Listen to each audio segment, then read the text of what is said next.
In front of me is Vivo Y95, and today I would like to show you how you can set up app lock.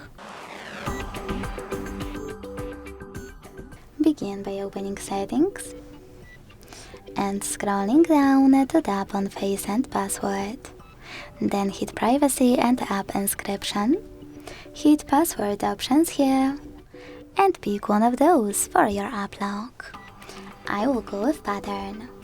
Then create it, repeat it to confirm it, and to lock any app, use gray switcher next to it. Hit app lock time here to adjust it by tapping on one of those options and go back.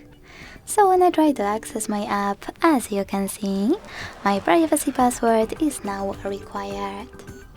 To disable app lock from any app, go back to the same settings, enter your privacy password and tap on the same no blue switcher.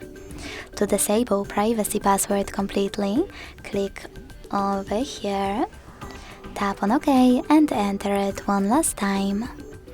Thanks so much for watching. If you enjoyed this video, leave a like, comment and subscribe. Bye!